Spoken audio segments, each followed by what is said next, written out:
Hello there.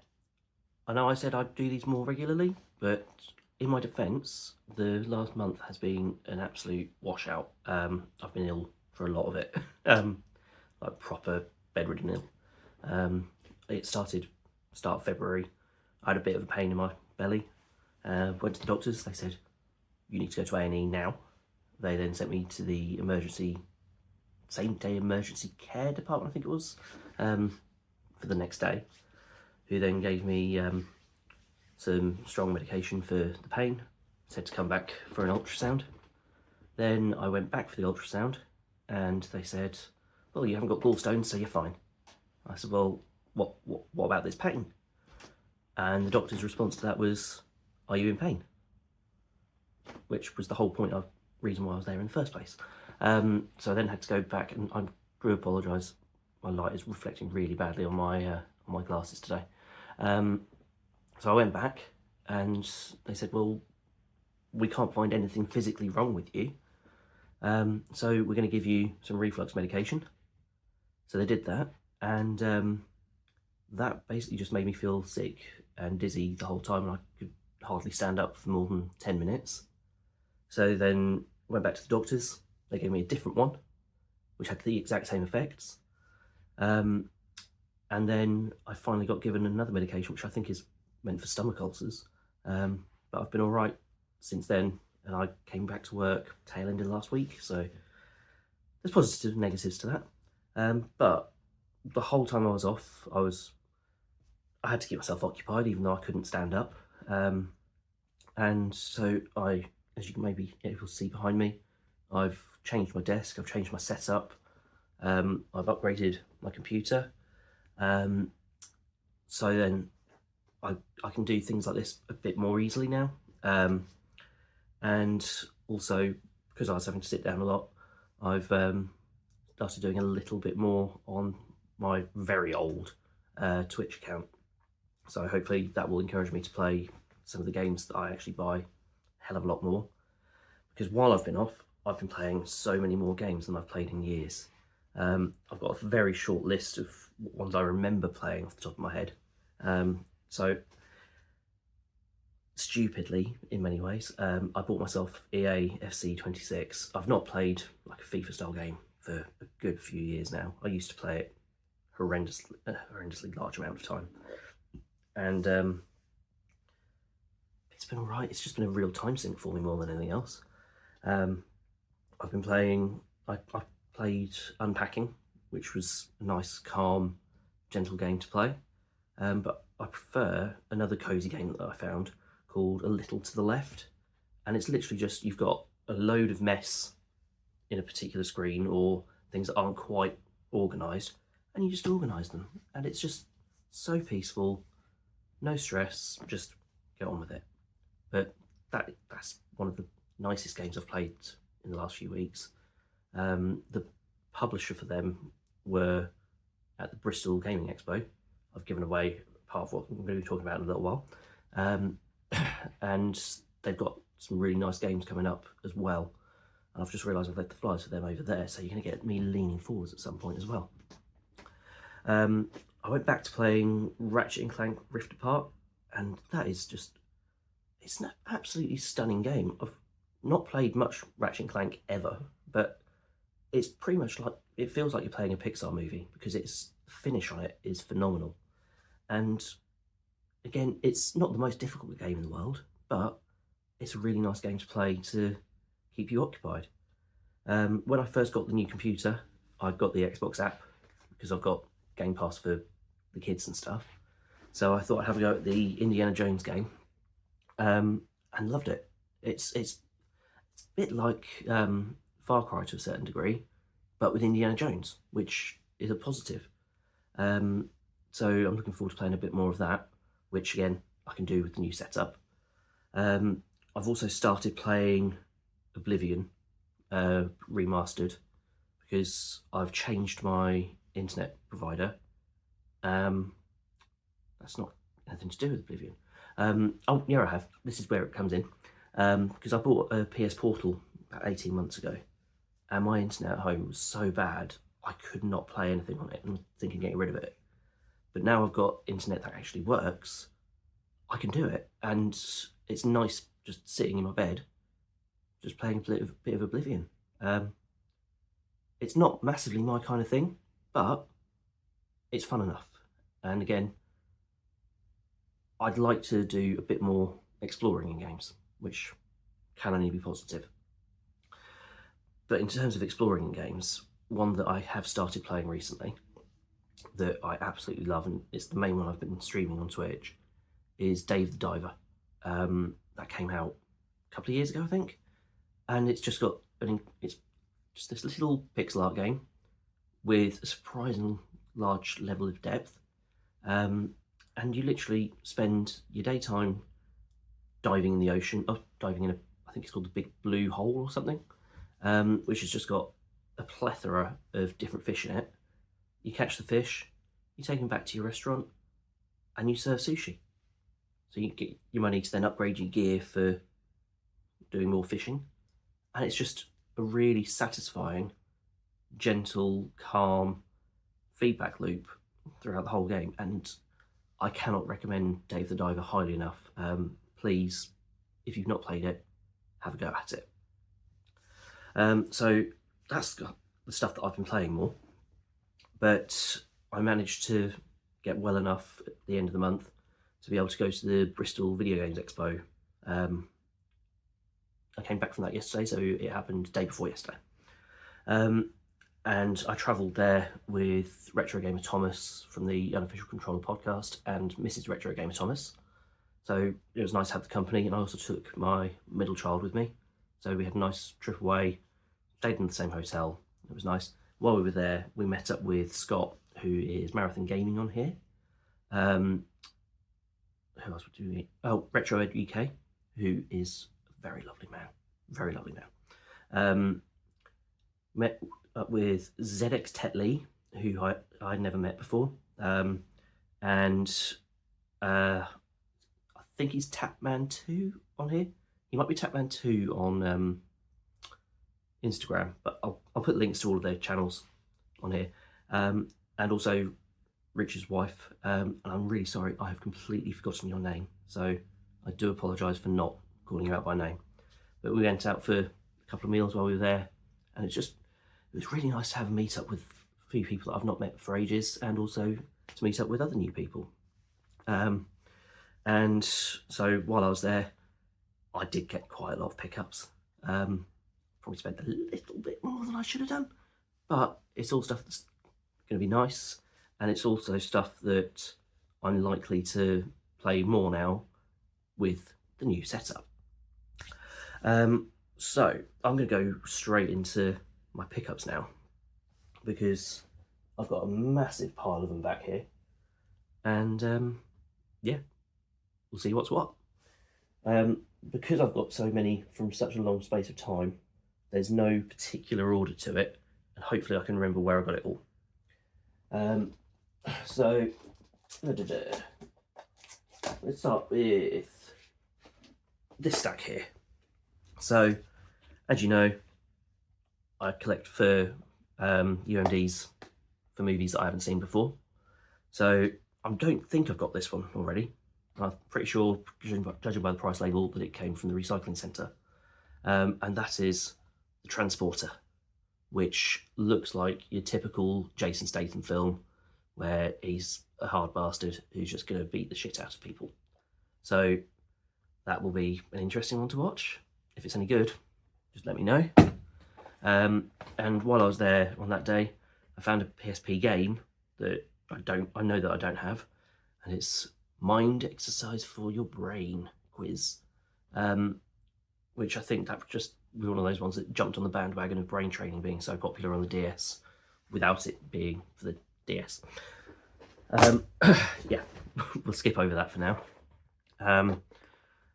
I went to Last Level Games probably a couple of days, probably about 3 or 4 days ago actually, because I've not been there, so I had a good look. Last time I'd been, Mega Drive section was pretty empty, but I went in, and I can't remember the guy's name in there at all, but I went in there, walked in after him, and he was like, got something that is going to interest you, opened the cabinet and got out a game. So I took the game, I pondered over it for a little bit, and then went for it. But that's not what I'm going to show you first. The one I'm going to show you first is just a bit of sports fodder that I found on the shelf as well, and that is World Class Leaderboard, which looks like your typical 90s golf game, which they're fun for a bit, aren't they? So it's just another one to bulk up the numbers for the Mega Drive collection, but also one that I haven't got. But the one that was found in the cabinet that I was encouraged, shall we say, he may have persuaded me when I may not have gone for it otherwise, is the Chaos Engine. It's not one that I know a huge amount about, and it's not one I've ever played before, but I know that it's very well regarded, and there is another pickup that's going to highlight how I'm going to be able to play these far more effectively. The other one I got was, again, going for Bristol. I decided to get myself a game because of some people who are going to be there, because I thought it's a game I don't have for the Mega Drive. I would like to potentially get it signed as well. So I bought myself Fantastic Dizzy for the Mega Drive. I've played a couple of Dizzy games because I used to have the Dizzy collection for the Evercade, but I decided to get this to bulk up the Mega Drive collection. But as you can see, I have it signed by the Oliver twins, which is a nice bonus to have, and it's a nice little addition to have in the collection. So that's a nice little bit of wonderfulness. Where's the next stuff? When I came back from Bristol, must be about a month ago, I got a message from Fat Zangief saying that he was clearing out a lot of his PSP stuff and would I be interested in any of his movies. So when I came back yesterday, I had a package from him. So within that package was an old copy of Retro Gamer, which I do like my gaming magazines. I do like having things to flick through. So thank you for that, Fat Zangief. But also within this package, we have got an in-car charger for the PSP. So that will be fun for next time I get someone to drive me to somewhere. Hint, hint. But the other bits that he sent me were Worms Open Warfare for the PSP, which I think I must have mentioned so many times on this on these videos. I absolutely love Worms games. I will always happily play them, and there's something nice about them. They're not cozy by any stretch of the imagination, but they're just plain old fun. But going along with movies that I've not seen before, we have got Alvin and the Chipmunks, which I know my kids have seen all of them multiple times. I know their voices are bloody annoying, but again, it's a film I've not seen, so I'm going to keep working on films I haven't seen. Then I've got one which has got Gerard Butler, Tom Wilkinson and Tandy Newton in it. And that is Rock and Roller, which I remember... it just says feature film. I remember it coming out. I remember not being massively interested in it, but I'm pushing for films I've not seen before, because I think I've already watched Jurassic Park 4 or 5 times this year, and I need to get more variety in my life, although Jurassic Park is amazing. And the final one is The Business, which I know nothing about. It's got Danny Dyer in it, so that's the real seal of quality. So we've got a Danny Dyer movie, more cocaine than Casino, more guns than Goodfellas, more swearing than Scarface. Because as we know, swearing is what defines something as a really good quality game. So, where was the other bits? So now I'm going to be going into a real mixture of pickups from Bristol and pickups from other things because they tie in together, apart from these two. So on the way back from Bristol yesterday, I decided to take a slight detour into Essex. Went to Nerdbase and Miso Games, and I didn't find anything I wanted in Nerdbase. There were a couple of things that I thought, oh, that'd be nice, but nothing that was really shouting out at me, I have to have this. So I didn't get anything. But in Miso Games, I picked up a game that will be coming up in a little while. But I've also picked up American History X, which, again, it's one of those ones that I've been curious about for many years, but never actually got around to buying or playing or streaming or whatever. So that's a nice extra one to chuck in there. But RetroEd UK was very kind to me yesterday. No, day before yesterday. Because he'd mentioned a game that he had that he thought I might be interested in, and I'd completely forgotten that he'd asked me. But he brought it along with him, and it's linked to games that I've mentioned so many times that I love. But I now have the Monkey Island Special Edition for the Xbox 360. I think I've mentioned before, every year I do a full playthrough of Secret of Monkey Island and Monkey Island 2 LeChuck's Revenge, but I've never played either of them on a console.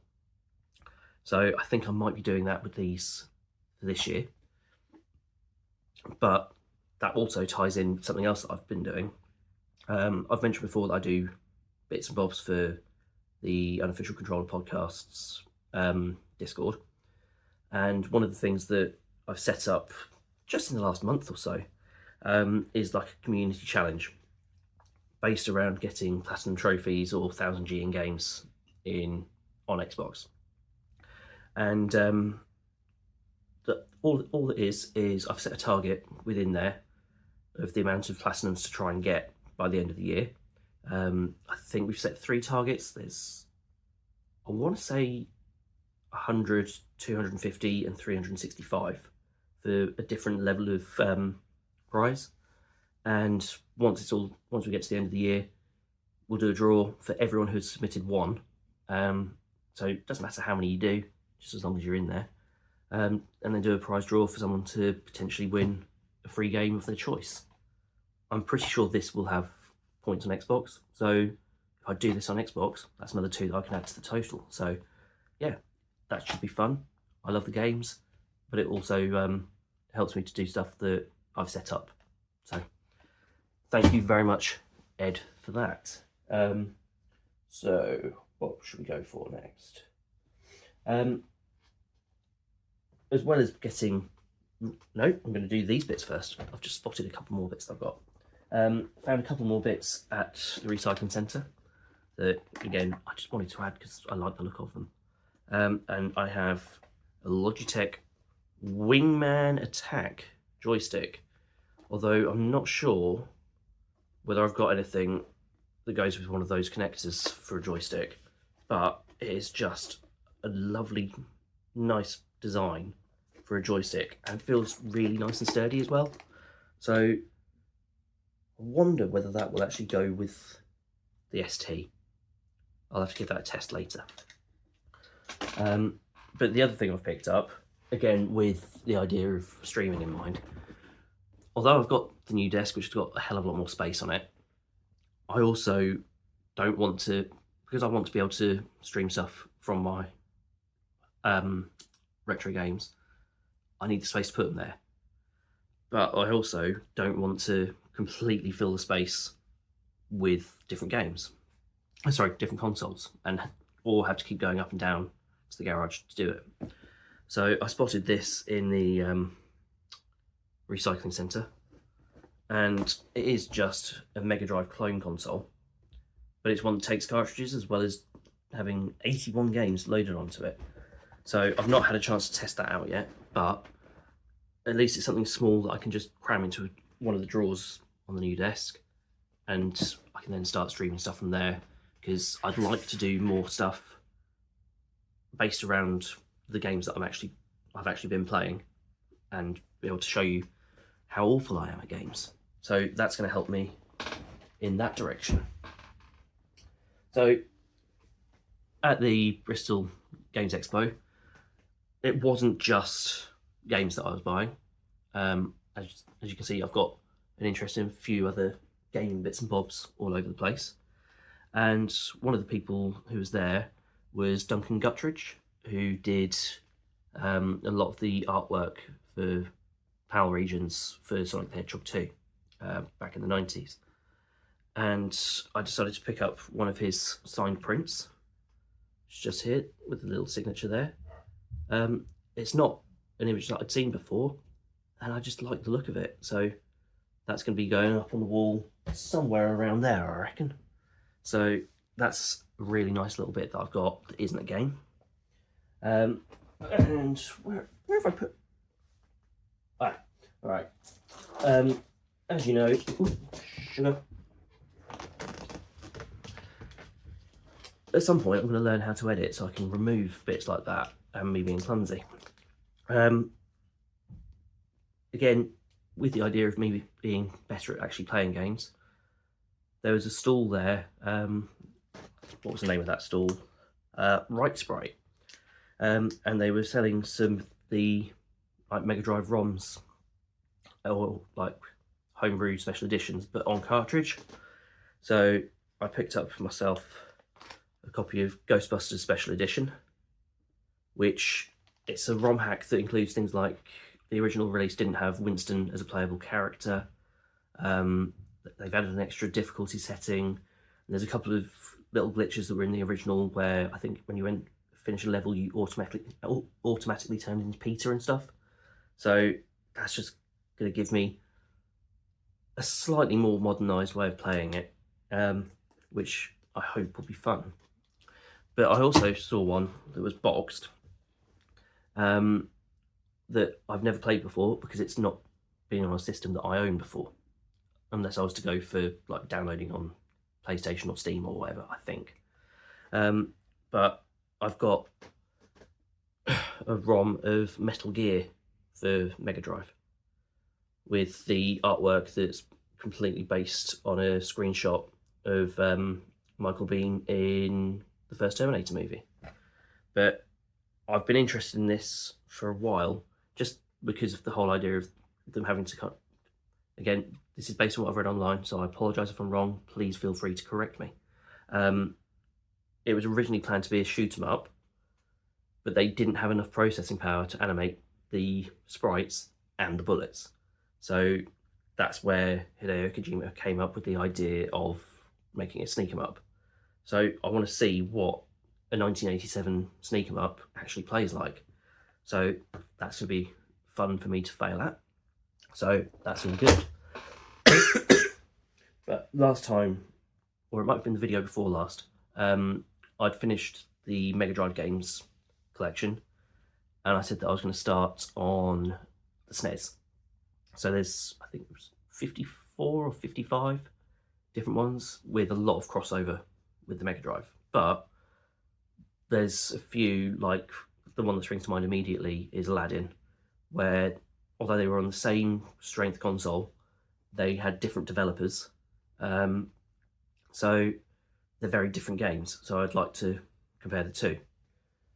So this first stack that I've got here, a lot of these are ones that I've already got for the Mega Drive, but they're also ones that I want to get for doing the SNES. So this one was tough as nails to find, get for a decent price on the Mega Drive. I've got RoboCop 3, which my understanding is the game is far better than the movie, although that's not particularly difficult. You can't usually go too far wrong with a Disney-based game from this era. So I picked up Jungle Book. These ones have been mainly from eBay, Vinted, and CX. I've picked up, this is one that's definitely not on the Mega Drive, which is The Mask. I was the perfect age for the start of Jim Carrey getting big, because I think in the first few months of him really getting big, we had Ace Ventura, The Mask, and then Dumb and Dumber, literally within about 6 months of each other. And I absolutely love Jim Carrey movies. Although I have seen one that's really awful. I think it's called Dark Crimes, and he plays like a grizzled and troubled Polish detective I started watching that last year, and the only positive in it is his performance. And then I looked it up online, and it's like a 0 on Rotten Tomatoes because it's so bad. Then another one that's not on the Mega Drive, but I've seen footage of it, and again, this looks like a pretty awful game. But I've got Wayne's World. I think this was the first one I got for this challenge. So that's going to be interesting to have a go at. Another one that I've already got on the Mega Drive is Alien 3, which, again, I've mentioned this so many times before. Alien 3 is my favourite of the Alien movies. And I know 99% of people in the world will disagree with me on it, but it is my absolute favourite out of all of them. And then finally, not finally, because I've got the stack over there, these are games that these are games that I've got. I started talking about them when I've got this in my hand. Another one that's not on the Mega Drive, and that is Super Star Wars. Now we've got Super Star Wars, Super Empire Strikes Back, and Super Return of the Jedi on there, and I think for the most part they are just side-scrolling shooters. But I enjoy Star Wars, and I've never played them, so I do apologise. So I need to get on with playing them. But then the next three that I've got, at Bristol, 2C UK was there with his stall, and it was the first stall that I went to, and was the only stall that had any movie-based SNES games at all. And he gave me a really good deal on these games. So I have T2, the arcade game, which I've got that for Mega Drive. It's mainly played with a light gun, so I'm in the market for a Super Scope for the SNES now. But I also got, this one is based on probably my favourite Batman movie, which also happens to be a Jim Carrey movie. So I've got Batman Forever, which my main memory of that from when I was younger was one of my friends had it for Mega Drive, and I think we played it on 2-player co-op, but he was always a lot better than me, and I'd die very swiftly. But I just loved the look of it when I was younger. So it was just really nice to get another copy of that in my overall collection. And then in Miso Games, I found a game that I have not seen in the wild at all, anywhere, ever. They had a few boxed SNES games for movies, which I considered going for, but then I decided, you know what, I've said I'm going to go just for cartridge on these, and I don't want to end up with just a mishmash of everything, which has then cost me more. Some of them would be games that I wouldn't necessarily want, but I'm doing them for the challenge. And the one that I've got is Beauty and the Beast. I've seen a couple of videos about this in the last month, and it's supposed to be really tough. But I'm wondering whether it actually is, or whether it's just got a couple of tough parts in it, because another one that appears quite regularly in like the difficult Disney games is Mickey Mania, and that's pretty much one of the only ones that I can complete, because I don't find it that difficult. So it's going to be interesting to see how that one goes. Annoyingly, there's not a comparison that I have for the Mega Drive, because they were released for the Genesis over in America, but not on the Mega Drive over here. But this is one total game for Beauty and the Beast, whereas the Mega Drive had one game where you were controlling Belle, and there were parts in it where you had to like you walk through the village and you'd have to hide in alleyways to avoid Gaston from seeing you. And then there was another one that was just Beast, basically going into Beast mode. So that's just a bit, what's the word? They were targeting ones for girls and boys, right or wrong as that is. So I'm wondering whether this is going to be like a mixture of the two, or whether it's its own separate game. So we'll see how that goes. And then I did buy something a bit bigger at Bristol, which was bought 100% for nostalgia. I'm not sure how much I'm actually going to play on it, but I really want to have it because I've said before about how I first got into gaming. That was through my uncle with his Atari ST. But then after the Atari ST, I had my own system, which wasn't exactly the best system in the world, but it meant I could play computer games in my room if my mum spent like an hour and a half typing in the code first. So I now have an Acorn Electron, which, as I said, it's not the best system in the world. It's not going to be on any top 10 lists of anything, but that is my memory of starting in playing games. So I wanted it. I asked how much it was, and they said what their price was. I thought, it's probably about the right price, but more than I want to spend, but I want it. So I went away for a little while, came back, and then I came back and said, look, would you take £10 less for it? And his response was, can you do a cartwheel for me? And I said, at my age, there's no chance of me doing a cartwheel. So he laughed and he let me have it for the price that I wanted. So that is just something of pure indulgence that I've got added to the collection now. Even though I want to, in many ways, thin out the collection a bit. But I think, in terms of thinning it out, I'm probably going to start with like the PS3 and the Xbox 360, because I want to go for older stuff than that to have in the collection. So I might be getting busy on eBay very soon. But that's basically everything that I've picked up in the last month, despite the fact that I've not been able to do much moving.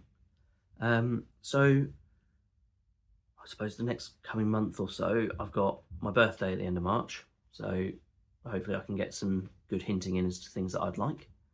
And then in early April, I think April the 11th, in Norwich, One Life Left is back as an expo.